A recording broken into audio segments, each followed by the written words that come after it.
Murdoch's Whistle. A New Life on Sodor Style. Original by TheBuriedTruck. Written and told by Sonic the Mobian Saiyan. Plate layers were inspecting the tracks on the main line. They checked the rails for signs of wear and tear and replaced ballast when needed.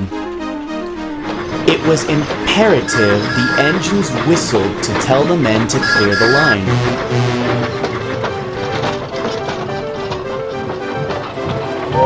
One morning, Gordon arrived at Edward's station, looking rather annoyed.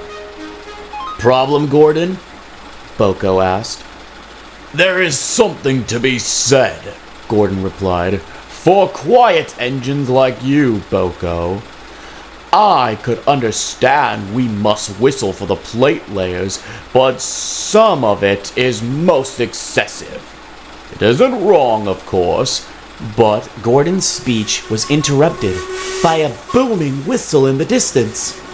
It grew longer and louder, and soon Murdoch shrieked through with a heavy goods train.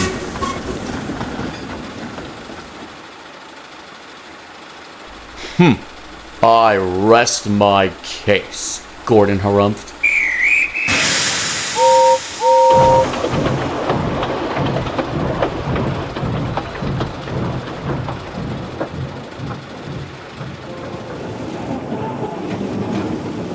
Later, Boko found Murdoch resting in the shed.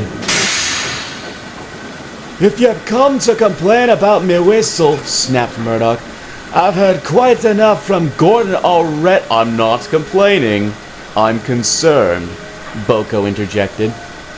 "I've never heard you make such a racket. This blasted new driver seems to think my whistle is a toy. Blows at any chance he gets. Too long and much too loud." Murdoch shuddered. "I'll tell him to stop, but he only laughs." "I quite understand," murmured Boko. "In my experience, new drivers tend to learn their lessons rather quickly." "It can't be quickly enough," sighed Murdoch. The plate layers had nearly reached Marin Station. Every day, Murdoch would rush past, whistling well before reaching the men, and long after too. "You're going to wear him out at this rate," sighed Whisper in a low volume. "Nonsense," scoffed Eggman. "Engines like him are meant for it. Why give him a big, booming hooter if we're not going to use it?" "I don't think you understand which engine you're driving," chuckled Tangle. "He'll never want to use his whistle again after you're through with him." And Tangle was right. Murdoch grew increasingly irritated at the sound of his own whistle and barely said a word to anyone as he sculled down the line. Boko tried to comfort him, but the other engines weren't as sympathetic. "When do we get some of that peace and quiet you're always moaning about?" teased Henry and James. One morning, mist shrouded the island, and a light rain made the rails damp. As Murdoch set off with his goods, he was struggling to see the line ahead. All too often, his focus was broken by his own whistle. "Will you stop that?" he barked at Eggman. "This journey will be hard enough without you making a racket." "Well, excuse me, but we have to let the people know we're coming, especially in this mist, don't we?" Eggman replied with a smirk. They soon approached Edward's station. Murdoch knew what came next: Gordon's Hill and the hard climb. Boko was nearby and tried to hoot a friendly hello. Of course, it was swallowed by the sound of Murdoch's own whistle as he charged at the hill, puffing and snorting until he reached the top. Murdoch braced himself for what was to come next, but there was no whistle.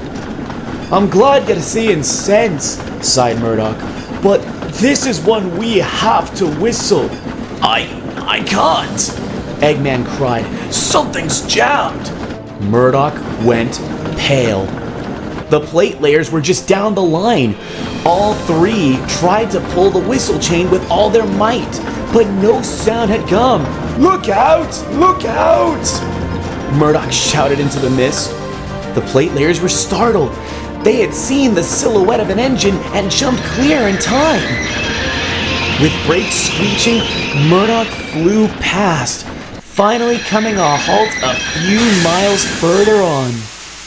Everyone breathed a sigh of relief. Soon, Boko arrived to help. He took Murdoch to the workstation, then carried on with the goods.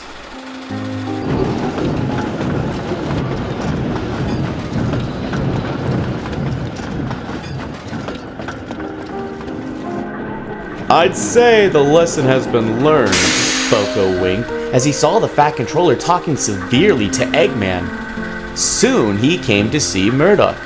I'm very proud of you, Murdoch. The plate layers tell me you've never been so loud before. Your quick thinking prevented a nasty accident. We'll soon have you mended.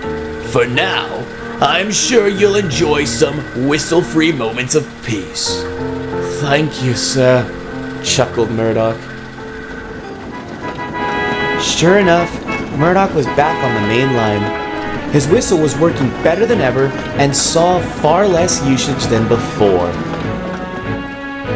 Eggman had taken a temporary leave from the footplate.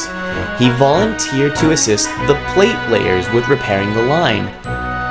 Whenever he heard Murdoch's whistle, he smiled, knowing it meant one of two things: a warning to stand clear, or a means of aggravating Gordon. Some suggested he had volunteered for a different reason, but I don't think that's the case.